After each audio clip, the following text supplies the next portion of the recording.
Good morning, dear students. Good morning, all. 7th standard. Today we will do the reader lesson. Lesson number 10. हिम्मती सुमेरा. इस lesson में जो है एक लड़का है सुमेर सिंह, उसकी हिम्मत के बारे में बताया गया है कि वो किस प्रकार एक छोटा सा मामूली बच्चा अपनी हिम्मत के बल पर, अपनी मेहनत के बल पर अपने पिताजी की देखभाल करते हुए किस प्रकार से सत्य के पथ पर चलते हुए मेहनत, लगन, हिम्मत, सच्चाई, ईमानदारी आदि के पथ पर चलता है और अपने लिए जो है और अपने पिताजी के लिए एग्जाम्पलर बनता है।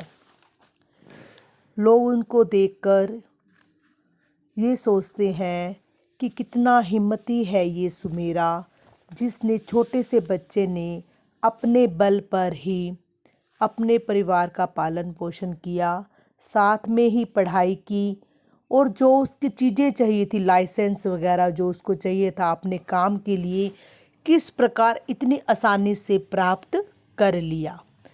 रिश्वतखोरी के चक्कर में ना पड़कर उसने क्या किया, अपना जो है सच्चाई का साथ दिया।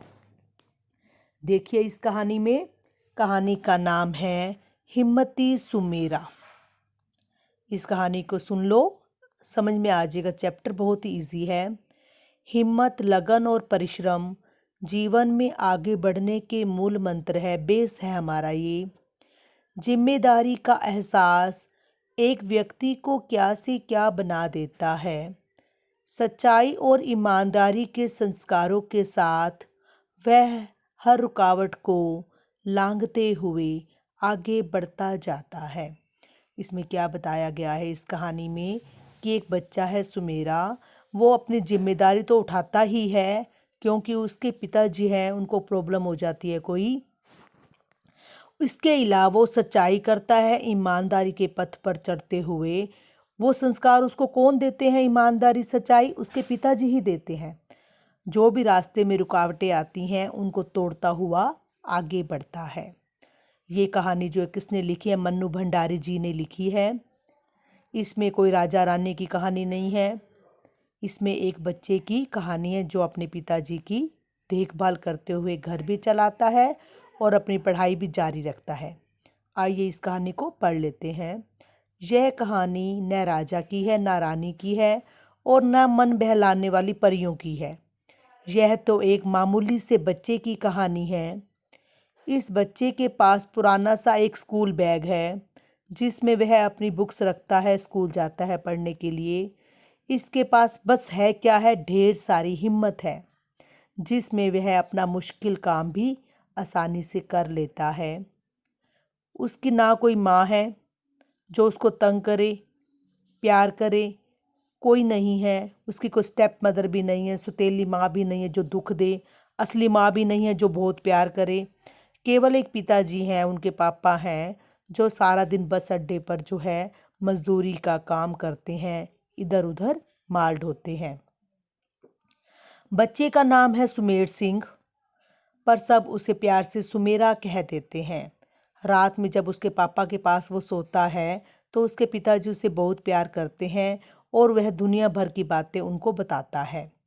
वो क्या बताते हैं, सच्चाई के पथ पर चलो, ईमानदारी के पथ पर चलो। ये वाली सारी बातें उन्होंने घुट्टी के रूप में सुमेरा को बचपन से ही पिला दी थी। सुमेरा के नन्हे मन में यह बात पत्थर की लकीर की तरह जम गई कि चोरी नहीं करनी, झूठ नहीं बोलना, बेईमानी नहीं करनी, ये सारे बहुत बड़े पाप हैं। एक दिन शाम को खाना बनाकर घर का काम पूरा करके वह पढ़ रहा था, तभी उसने देखा कि 3-4 आदमी जो हैं उसके पापा को उठाकर चले आ रहे हैं। पता लगा बहुत पहले जोरों से सिर चकरा गया था उनका और वो नीचे गिर गए थे, बेहोश हो गए थे। आसपास के लोगों ने उसके पिताजी को उठाया, जब वो होश में आए तो उनके दोनों पैर खराब हो गए थे, मतलब वो चल फिर नहीं सकते थे। क्या हो गया था? पैरालाइज्ड। पैरालाइज होता लकवा, जिसमें दोनों पैर जो है डेड हो जाते हैं, लोअर पोर्शन जो होता है वो चलने फिरने के लायक नहीं रहता। लकवा मार गया था बेचारा 10 बरस का सुमेर। अब क्या करें? माता जी उनकी थी नहीं, दादा दादी कोई था नहीं, पिताजी को लकवा मार गया, वो बेड पर आ गई। पहले वो काम करके लाते थे, बच्चे को पढ़ाते थे, अब सुमेरा रह गया अकेला। आसपास वालों ने कहना शुरू कर दिया, सुमेरा अब पढ़ाई छोड़ दो, अब तो तुम्हें नौकरी ही करनी पड़ेगी, मतलब पढ़ाई छोड़कर कोई नौकरी कर लो। पर सुमेरा के मन में पढ़ाई की धुन समाई हुई थी, उसको बहुत शौक था पढ़ने का, मगर अब पढ़े तो काम कैसे करे, है ना? और काम ना करेंगे तो खाएंगे कैसे? काम तो उसके पिताजी करते थे तो खाला खा लेते थे, अब पिताजी कमा नहीं सकते तो खाएंगे कैसे? इसके लिए सुमेरा छोटा सा था और बहुत सारी मुसीबतें उसके ऊपर आ गई थी। सुमेरा था बड़ा हिम्मती, पर उसने हिम्मत नहीं छोड़ी, वह बिल्कुल भी नहीं घबराया। पास में ही सब्जी मंडी थी, सब्जी बाजार था। उसने तय किया कि 12 से 5 बजे तक वह स्कूल जाऊंगा, सुबह शाम बापू को देखेगा और सब्जी या फल बेचकर अपने घर का गुजारा कर लूँगा। सुमेरा ने सोच तो लिया, पर सोचने से कुछ भी नहीं होता। जब मार्केट में जाना है, सब्जी बेचनी है, फल बेचने हैं, सबसे पहले खरीदे कहाँ से? उसके पास पैसे नहीं थे। आसपास को जिस गली में रहता था, जिस एरिया में रहता था, वहाँ के लोग भी बहुत गरीब थे, उनसे मांगना बेकार था, उनके पास पहले ही नहीं थे। वो तो खुद ही बहुत मुश्किल से अपना पेट भरते थे। रात भर सुमेरा सोचता रहा कि बिजनेस शुरू करने के लिए, रेड़ी लगाने के लिए, ठेला लगाने के लिए पैसा कहाँ से मांगे। सोच सोच कर वो स्कूल गया। स्कूल में सीधे टीचर से खड़े होकर बात की, सारी बात समझाई और कहा मुझे काम करने के लिए कुछ रुपए दे दीजिए। मास्टर साहब उसके कहने के ढंग से बहुत हैरान हो गए। इतना छोटा सा बच्चा और बोलने का ढंग देखो, अपनी मेहनत करना चाहता है, अभी से ही मेहनत करके जो है कमाना चाहता है। उन्होंने उसे खुशी खुशी 30 रुपीज़ 30 रुपये दे दिए और ये कहा, ये उधार नहीं है बेटा, ये तुम्हारा इनाम है। वो कहता, इनाम क्यों? मैंने क्या किया ऐसा? मैं तो फर्स्ट भी नहीं आया क्लास में। उधार है, उधार ही रहेगा। लेकिन टीचर कहते, उनके अध्यापक कहते कि मास्टर साहब ने प्यार से उसकी पीठ थपथपाई, शाबाश दिया। सुमेरा ने मंडी जाकर 30 रुपये में संतरे की एक टोकरी खरीदी। संतरे की टोकरी उठाकर मंडी गया। जो पुराने कागज उसके घर में बचे हुए थे उनके लिफाफे बना दिए। सुबह सुबह जाकर मंडी में बैठ गया। ऊंची ऊंची आवाज़ें लगाने लगा, संतरे ले लो, संतरे ले लो, गा गा कर सुनाने लगा। आखिर शाम तक 30 रुपये के उसने 36 रुपये के बना लिए। मैं 30 रुपीज़ के संतरे लाया था, 36 रुपये के बेच दिए और बाकी 4 संतरे उसके पास बाकी बच भी गए। उसने सोचा, ये जो 4 संतरे बचे हैं ना, पिताजी के लिए ले जाऊंगा और 36 रुपये में से 30 रुपये के लिए कल से फिर संतरे ले लूँगा, 6 रुपये आज खाने पीने के लिए बच गए। बहुत खुश हुआ वो। 5 रुपये का आटा दाल ले लूँगा, 1 रुपया जिनको जिनको उधार देना है उसके लिए अलग रख दूँगा। पूरी प्लानिंग करके सुमेरा बहुत खुश हुआ, मानो उसे बहुत सा पैसा मिल गया हो। दूसरे दिन फिर वही सिलसिला शुरू हो गया। आज वह फिर ज़ोर ज़ोर से गाने बोलने लगा, आवाज़ें लगाने लगा, संतरे ले लो, संतरे ले लो। बिक्री भी अच्छी हो रही थी, पर शाम को एक अजीब बात घट गई। साइकिल के हैंडल पर थैला लटकाए एक आदमी हर ठेले वाले के पास, हर रेड़ी वाले के पास रुकता और इशारों में कुछ बात हो जाती। वह आदमी सुमेरा के पास आकर भी खड़ा हो गया। सुमेरा को कुछ समझ नहीं आया, पहली बार आया था, सेकंड डे ही था उसका। पास वाले आदमी ने चुपके से कहा, 2 रुपये इसको दे दे रिश्वत के रूप में, ताकि तू जो संतरे बेच रहा है ना, तेरे पास लाइसेंस नहीं है, अगर तू लाइसेंस नहीं देगा, है नहीं तेरे पास, तो ये तेरा सारा सामान उठा कर ले जाएगा। 2 रुपये इसको चुपके से दे दे। पर सुमेरा, मैं तो नहीं दूंगा 2 रुपये, अगर 2 रुपये दे दिए तो मैं क्या खाऊंगा? पिताजी खाना कैसे खाएंगे? उनकी दवाई कैसे लूँगा? मैं मुफ्त में 2 रुपये बिल्कुल भी नहीं दूंगा, सुमेर सिंह ने कहा। साइकिल वाले आदमी ने घूर कर सुमेरा को देखा और चला गया। बाद में आसपास वाले लोगों ने बताया यह पुलिस का आदमी था। बिना लाइसेंस के जहाँ बैठकर जो लोग सामान बेचते हैं वह सब जो है इसको 2 रुपये दे देते हैं, तो ये किसी को कुछ नहीं कहता। तो तुमने 2 रुपये दिए नहीं, कल जो कमेटी की गाड़ी आएगी, 2 दिन कमेटी की गाड़ी आ गई, कुछ लोग भाग गए, सुमेरा वहाँ का वहीं बैठा रह गया। 4-5 लोग गाड़ी से नीचे उतर कर आए। सुमेरा तुरंत उस दिन वाले आदमी को पहचान गया कि वह साइकिल वाला आदमी ही है जो अब गाड़ी में बैठकर आया है। थोड़ा डर तो लगा पर समझ नहीं पाया क्या करे, छोटा बच्चा है। जो लोग नहीं भाग पाए साहब का सामान छीन कर कमेटी वाली गाड़ी में डाल दिया गया। सुमेरा की टोकरी, संतरे सब गाड़ी के अंदर रख दिए गए। सुमेरा बाहर रोते हुए चिल्लाकर सुमेरा ने सामान वापस मांगने के लिए कहा, पर किसी ने भी उसकी बात नहीं सुनी। रात भर सुमेरा रोता रहा कि मेरा सारा सामान चला गया, पैसे कहाँ से दूंगा, उधार लिए हुए थे। बहुत सारी बातें उसके मन में आने लगी। समझाने पर भी उसकी समझ में नहीं आया कि उसका सामान क्यों उठाया गया है, क्यों छीन लिया गया। उसके पास लाइसेंस नहीं था तो लाइसेंस बनवा के दे देते मुझे, लाइसेंस के पैसे ले लेते, लेकिन ये क्या सारा सामान उठा कर ले गए। पर उसके पिताजी तो चल भी नहीं सकते थे, बोल भी नहीं सकते थे। वो क्या करता, सोचता रहा। हिम्मती सुमेरे ने क्या किया, हारना तो सीखा ही नहीं था कि हार जाऊं। उसको याद आया जिस दिन कभी छुट्टी होती थी ना, वह पिताजी के साथ बस अड्डे पर चला जाता था। रास्ते में राजनिवास राजा जी का घर आता था, महाराज का घर आता था। तो बापू कहते होते थे कि यह दिल्ली के राजा जी का घर है। उसने कई बार बंगले में झांकने की कोशिश की पर राजा कभी दिखे ही नहीं। अब राजा के पास शिकायत करने तो जरूर जाऊंगा, उसने मन में सोचा कि सारी बातें बताएगा, सारी बातें वो बताएगा, स्कूल में भी सबको बताएगा।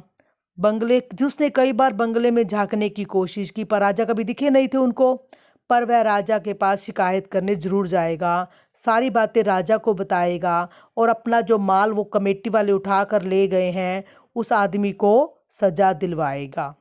सवेरे होते ही वह जो है राजा जी के पास चला गया, दौड़ पड़ा।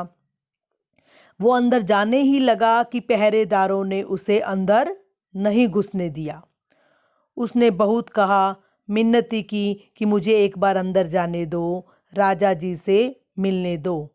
वह सड़क पर बैठ गया, सोचने लगा कभी तो राजा बाहर निकलेंगे, मैं तो मिल के ही जाऊंगा। जब निकलेंगे तभी भागकर अपनी बात भी बता दूंगा, और जो पहरेदार मुझे अंदर नहीं जाने देना दे रहे, मैं इनकी भी शिकायत करूंगा। 11 बजे के करीब बड़ी सी एक कार मतलब मोटर अंदर से निकल आई। दोनों पहरेदारों ने सलाम ठोका, राम राम बोला, गेट खोला। जब तक सुमेरा उनकी जगह तक पहुंचता तब तक गाड़ी तेज गति से चली गई। अब क्या हो, वही की वही प्रॉब्लम रह गई। राजा जी आए भी सही, बाहर दिखे भी सही, लेकिन वो बात नहीं कर पाया। राजा साहब तो चले ही गए। वह सोच में पड़ गया। फिर सुमेरा सोचने लगा, गए हैं वापस तो आएंगे ही, है ना, जो राजा साहब का घर है ये, तो राजा साहब गए हैं तो लौट कर भी आएंगे। तो यह सोचकर वो बैठ गया कि दोबारा जब आएंगे राजा साहब तभी मैं उनको मिल लूँगा। आज बापू को भी नहीं देखूंगा, कोई बात नहीं, कहता पिताजी को भी नहीं मिलूंगा, कोई नहीं, पर राजा साहब को मिलकर जाऊंगा, अपनी सारी बातें उनको बताऊंगा। तब तक मैं उनसे नहीं मिलता, मैं हिलूंगा भी नहीं यहाँ से। शाम तक बैठा रहा।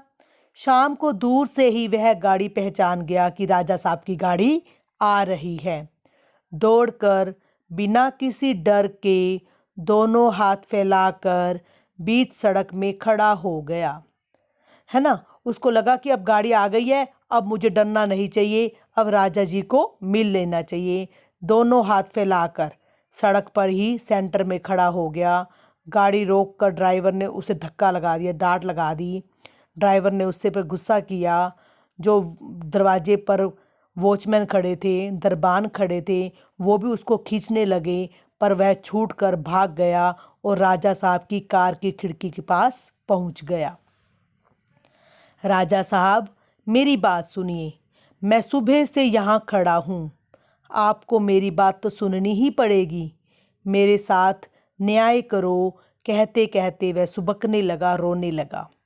पता नहीं सुमेरे के चेहरे पर कुछ था, अट्रैक्शन थी, जो उसके कहने के ढंग से ही राजा साहब ने उसे भीतर आने को कहा, अंदर आने के लिए कह दिया कि इसे मेरे महल में ले आओ। राजा साहब सोफे पर बैठ गए और उसकी बातें सुनने लगे। सुमेरा सामने बैठकर बातें सुना रहा था। एक एक बात उसने बताई, कोई भी झूठ नहीं बोला और कहीं भी उसको डर नहीं लगा। छोटे से बच्चे की इतनी हिम्मत, ऐसा हौसला। राजा साहब तो हैरान रह गए कि छोटा सा बच्चा आया है, सारे गांव जो है पुलिस वालों की शिकायत लगा रहा है, पहरेदारों की शिकायत लगा रहा है। वो दंग रह गए, हैरान रह गए। प्यार से सुमेरा को अपने पास बुलाया, पीठ पर शाबाशी दी, थपथपाई, फिर दूसरे दिन आने के लिए कह दिया और वह विदा कर दिया। साथ में 10 रुपये का नोट उसने हिम्मत के लिए इनाम के रूप में सुमेरा को दे दिया। दूसरे दिन सुमेरा ठीक समय पर फिर राज दरबार में पहुंच गया। आज पहरेदारों ने उसे रोका भी नहीं। राजा साहब ने पहले जाते ही उसे लाइसेंस दिया, साथ में 100 रुपये भी दे दिए। सुमेरा ने कहा, मेरा सामान 100 रुपये का तो था ही नहीं, 30 रुपीज़ का था। कोई बात नहीं, अब तुम 100 रुपये से अपना नया काम शुरू करो। 1 महीने बाद अपने काम की खबर दे देना। सुमेरा खुशी खुशी घर लौट आया। यह कहानी नहीं है, यह एक सचमुच की बात है। हमारी आंखों देखी, कानों सुनी। सुमेरा अब छोटा सा बच्चा नहीं रहा, वह 20 बरस का हो गया है, जवान आदमी है। अपने बापू का इलाज करवाकर उसने उन्हें ठीक कर दिया है कि शाम को वह कॉलेज पढ़ने जाता है ना, तो पिताजी उसकी दुकान पर बैठकर फल बेच देते हैं। अपनी झुग्गी तुड़वाकर, झुग्गी मतलब झोपड़ी, हट, कच्चा घर, उसने 2 पक्के कमरों का घर बनवा लिया है। दिल्ली के सब्जी बाजार में सबसे सुंदर और सजी हुई जो दुकान दिखाई देती है, वो अब सुमेरा की दुकान है। मतलब क्या है, इस कहानी में पूरी मेहनत दिखाई गई है। सच्चाई का रथ, अगर वो रिश्वत 2 रुपये में दे देता तो वहीं का वहीं रह जाता है ना। पुलिस वाले को 2 रुपये रिश्वत के रूप में दे जाता तो वहीं का वहीं रह जाता। राजा को भी पता नहीं चलता कि पुलिस वाले करप्शन में हैं और पहरेदार किसी से मिलने नहीं देते। मतलब सारी कहानी में हिम्मती सुमेरा, उसने हिम्मत, सच्चाई, लगन, मेहनत के पथ को स्वीकार किया और आगे ही आगे बढ़ता गया। अब इस कहानी को आपने सुना, अच्छी कहानी थी, प्रेरणा देने वाली, मोटिवेट करने वाली। हमें जो भी रिश्वत गंदे लोग लगते हैं उसके खिलाफ हमें आवाज़ उठानी चाहिए। अब इसके क्वेश्चन आंसर जो है PDF के रूप में आपको टीचर के द्वारा मिल जाएंगे। धन्यवाद। जय हिंद, जय Bharat. Stay home, stay safe. जय हिंद।